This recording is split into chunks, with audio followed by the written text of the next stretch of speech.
This is Revolutionizing Recruitment with Kathleen Duffy, the art of attracting, acquiring, and retaining talent. Here's Kathleen. My guest this week is Melissa Swift, a thought leader on the subject of the future of work post-COVID. Melissa currently leads transformation solutions in North America for Mercer, one of the largest human resources consulting firms in the world. She's also the author of the new book, Work Here Now, Think Like a Human and Build a Powerhouse Workplace, where she lays out a roadmap to better work that generates wins for companies and employees. Melissa, welcome to the podcast. Thanks. It's great to be here. So, Melissa, you've had quite an interesting career, and I'm curious that when you were a student at Harvard, what was going on in your mind? Like, what did you want to be when you grew up?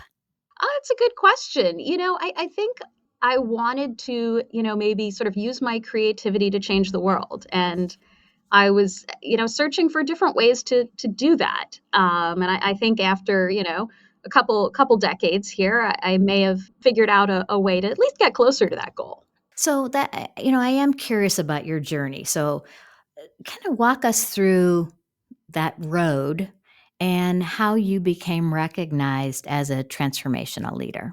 So I would say, the red thread of my career, it was really around that intersection of, making the world a better place and capitalism. I have never believed that those two things are in opposition to each other. I think they can work really, hand in hand. And that's been the red thread of virtually every role I've been in is how do those two things fit together? So, I started out in advertising. That was kind of one of those early in career roles for a couple of years, went to business school, ended up at Deutsche Bank in London, started off actually selling oil to airlines and quickly realized that wasn't sort of scratching my mission-driven itch in a way. At that time, Europe was developing a carbon market. So I turned myself into the bank's carbon credit salesperson, which was super exciting and fun, and parlayed that into eventually joining Deloitte as a carbon markets consultant back in the United States. And from there, really started to work on, sort of what does a transformation for sustainability look like? And my observation during that whole period was that the part that's really difficult as you try to transform organizations to, just be better entities in the world and to do better for the world around them while still, again, making money, being profitable, growing, was that the sticking point was really people. And so I did a bit of a career pivot when around the time that my daughter was born, which about 8 years ago, to really focusing on the people side of transformation. And what do you need to do to really remake, kind of the organization, the workforce, how you manage the people, all of that good stuff. And it's always been through, and this is another kind of red thread of my career, the lens of data. What does the evidence actually tell us? We have so many beliefs about how transformation happens, and we have so many beliefs about how people work. But a lot of times, if you really looked at the data, it would tell you to do completely different things. And so that's why I'm excited about the book, because that was a major theme of the book of, what does the data actually say? So, Melissa, I want to talk about the data piece a little bit later on. But before we do, I want to talk about an article that you wrote a little over a year ago, and it was outlining the difference between a transformational and a transactional leader. And you say it's pure joy to be in the presence of a transformational leader and soul destroying to be around transactional leaders. And in that article, you share 4 examples of behaviors that separate the transformational leader from the transactional leader. But what I really enjoyed about the article was you talked about how leaders make us feel. And again, I want to talk about the data a little bit later on, but as we're talking about people, the feeling piece of how we as leaders make them feel is really important. And can you talk a little bit about these examples of behavior and that feeling component? Yeah, I think it's absolutely critical. And it's very interesting because organizations are starting to talk to individuals a lot about how they manage their own energy, right? So, should you manage your day this way? Should you meditate? All of these things. That's all good and well. But what that ignores is the piece, that I talk about in the article of how are your leaders impacting your energy as a human being. And the reality is, we see in the academic research, work has just gotten a lot harder over the last 30 or 40 years. And that is across every job from, very physical blue collar work all the way up to knowledge work, right? There's every job in the spectrum has gotten more intensified. The research shows that really clearly. So what that means is, as we're asking people to do more in each unit of time, how you feel and your energy to get through all of those little sprints really matters. And so, very, very simple things about how a leader reacts when you suggest an idea or, how they frame a problem, that concretely adds to or detracts from your energy. And if you think about it, I think it's one of the great kind of underexplored areas of progress that organizations can make is really understanding that, what is it? No person is an island. We all have impact on each other. So how leaders behave impacts the energy of their people, and how we behave within teams. And, half the strategies in my book are at team level, because teams, that's where the work gets done. How we behave within a team, either adds to the energy of our coworkers or takes away from it. And being conscious as to, even things like body language cues on Zoom. Are you sitting there with your arms folded? Are you looking at your phone? Or are you really engaging, with the people that you're speaking to? That adds to or detracts from their energy. And it's energy, sort of human energy in the workforce it's a concrete thing, just like financial resources or any other resource. So, for somebody who hadn't really thought about that before, are there one or two key questions that you advise leaders on to really get to understanding the impact of their employees' energy? Yeah, so I always use the example of, and I actually think it's great if leaders can go do this. If you've ever done improv, one of the signature rules of sort of improv, comedy or whatever, is that you can't say no exactly.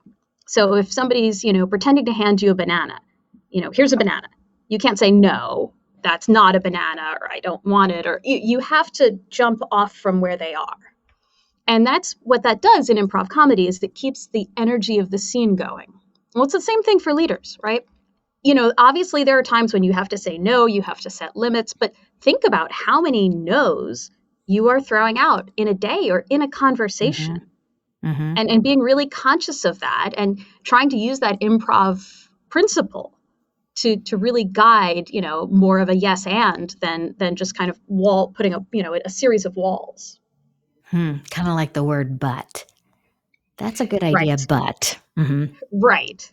So you've been around some pretty incredible organizations throughout your career.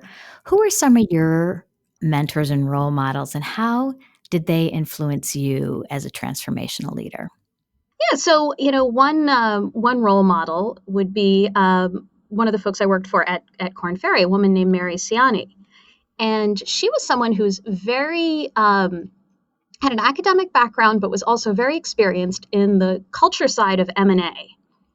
And what really I feel was one of my key learnings in working for her was that belief that you can kind of go in and sort of pick apart big problems in a way that is, again, very sort of evidence driven, right? When you think about an M&A context, you don't want to be making things up, right?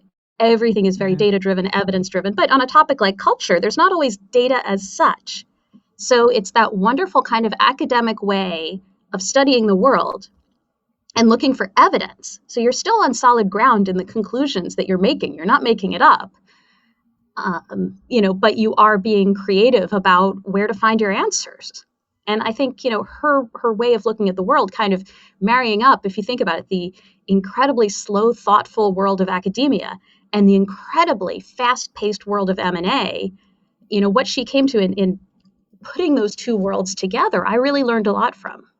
As you're, working with organizations now and you're helping to reshape them, what were some of the projects that you were working on before the pandemic that again were around transformation of the workplace? Yeah. So before the pandemic, and it's interesting because this theme both has and hasn't changed.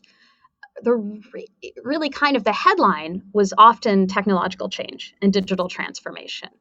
So, for instance, if we're an IT department and we're going to go from, waterfall to agile, what are all the ways that we have to re-gear our structure, our job descriptions, our people, our leadership behaviors? What are all the things we have to change to make that seismic shift because we're building software differently?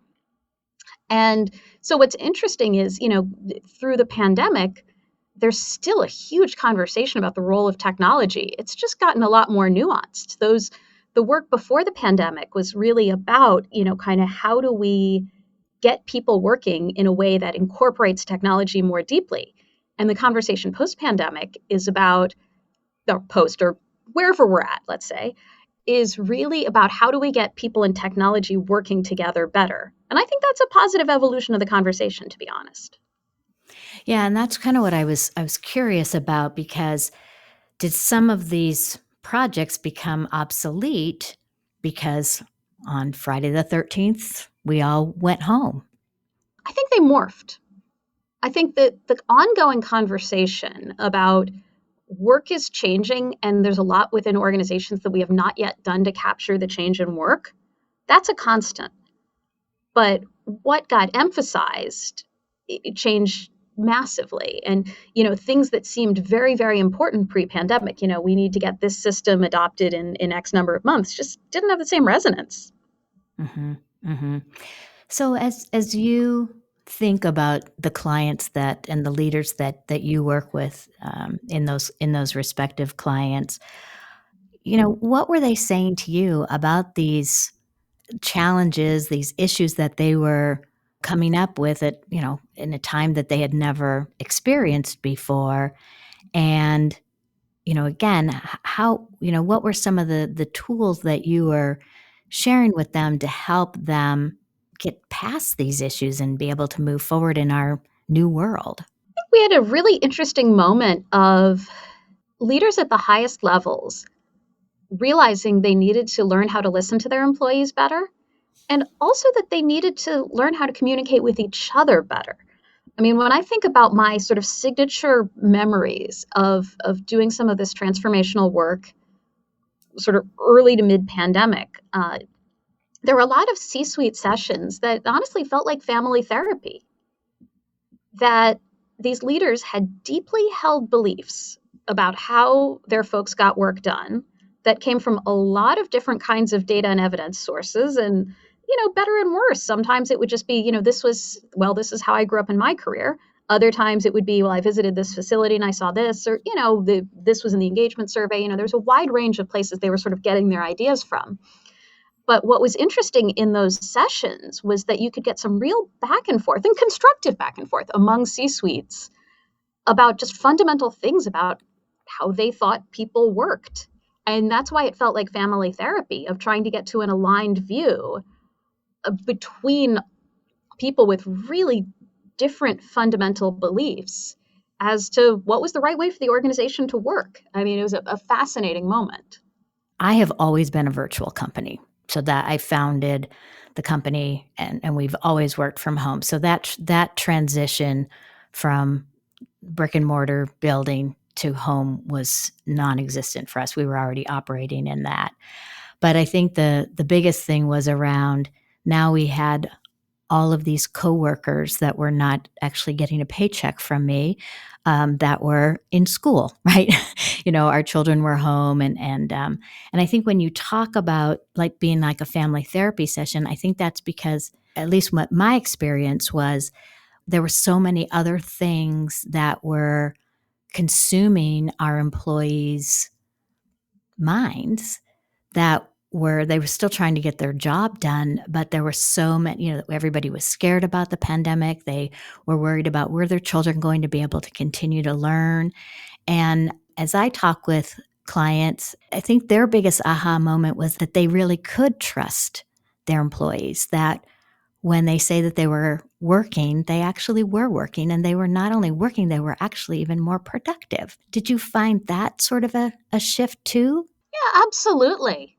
Absolutely. That, but I think there are multiple camps on that issue.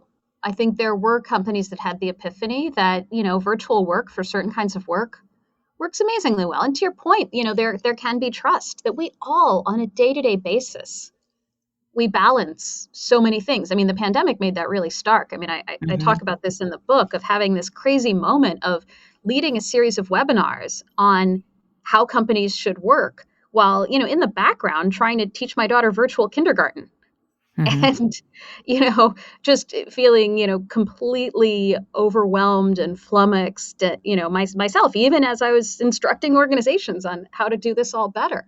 But I do think that you're seeing an interesting divide now in companies where some of them are saying, okay, we have built that trust, and we love, by the way, accessing these broader talent markets that come with virtual work, that if we can hire data scientists from anywhere in the country, wow, life gets a lot easier.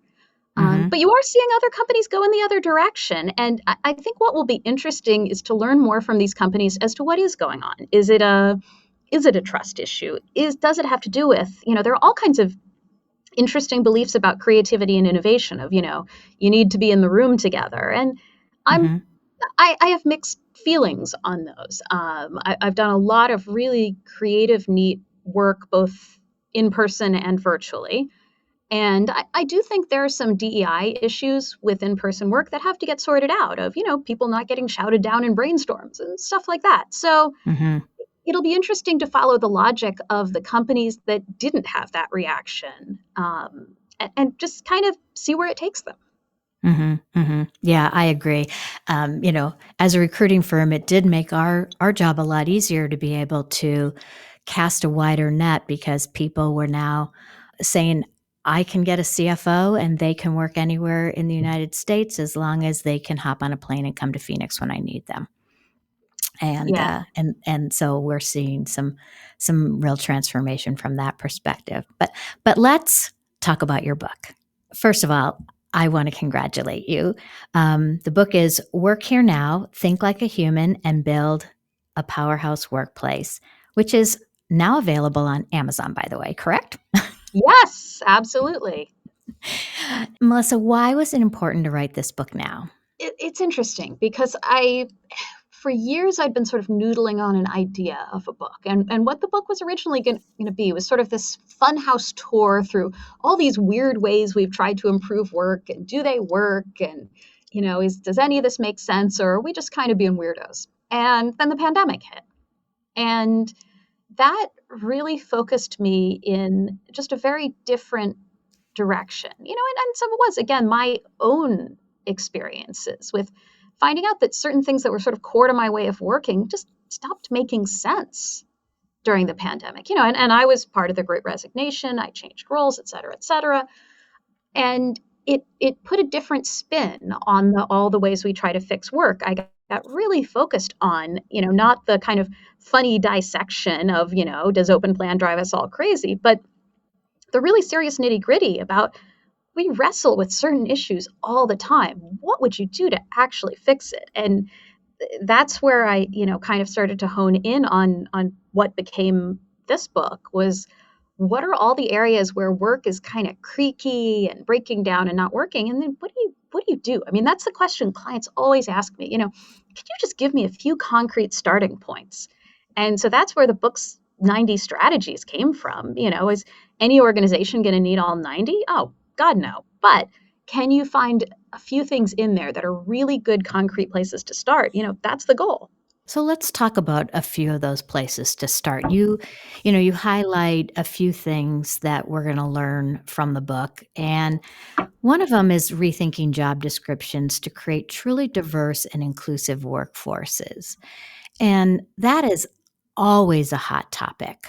So talk to us about that. Yeah, I mean, job descriptions, God bless, have been copy pasted for so long in so many organizations. That, I mean, that is the sort of normal state of play and we make sort of little tweaks and we just assume certain things, okay, this role requires a college degree. That's one that we're seeing organizations take that requirement out of every job in the organization, including CEO. Yep. Just to broaden those talent pools, because the reality is that job descriptions have not kept pace with how fast work has changed. And many job descriptions are not good descriptions of how the work gets done. And what that leads to are, number one, you provide a jumping off point for people to make all the bad assumptions that we know limit the diversity of candidate pools and to kind of stereotype what good looks like in a role. But it also just kind of gates people off, even not sort of formal diversity criteria. You limit the number of people who could do a role to a pool that might not even be the right pool for the people who can actually do the role. So just taking a moment, taking a step back, taking everything either extraneous or bias creating out of a job description, it could seismically change your recruiting process. And this is, by the way, something that we implemented here within a group that I lead with terrific results. We completely changed our candidate funnel, and now interacting with the people who came in as a result of rewriting the job description, they're awesome. It's one of those things that it's not incredibly hard to do. It requires a slow down to speed up move. Take a moment, reconsider what's in the job description, take out everything you might not need, really think about the work, and then you zoom. You get more and better candidates. It's exciting. What's your thought on what I hear some of the pushback on is something as simple as they need more time to be able to move into that next job description or to that next role. How do you respond to need more time? Or do you even hear that? I think it's important to think about, and I talk about this in the book, when we think about career progressions, again, what are our implicit assumptions? Do we have just an implicit assumption about, how many years at a particular level? Is that true anymore? If you think about it, a lot of our assumptions about how much time you should spend doing a particular job before you move on to whatever the next move is came from a world that wasn't as enabled by technology. So today, you don't need to know as many things because you have more access to information in an organization's systems. And in fact, we see organizations implementing more digital systems to accelerate, the onboarding of people and to allow them to access a greater pool of people who don't already have this knowledge. But, if it's all in the systems, maybe you don't have to have spent 4 years doing the last thing. Maybe it could be 2 years and you're good at the tasks and the knowledge is actually, preserved. Yeah, that's interesting. I agree. Okay, Melissa, hang on. We have to stop here. Coming up in the second part of my conversation with Melissa Swift, the North American transformation leader at Mercer and the author of the new book, Work Here Now, Melissa shares strategies to create a powerhouse workplace. We find over and over when we do sort of this ethnographic work for clients, it's generally not the mainstream work of the job that's the problem and that's causing this intensified day that really burns workers out. It's the everything else. And again, that's across a lot of different kinds of organizations and a lot of different types of work. It's not the main thing that we want you to do that's wearing you down. It's all the other stuff. And that's you have to kind of get nitty gritty and detailed to figure that out. This has been Revolutionizing Recruitment with Kathleen Duffy. To connect with Kathleen or to learn more about recruitment research, go to duffygroup.com.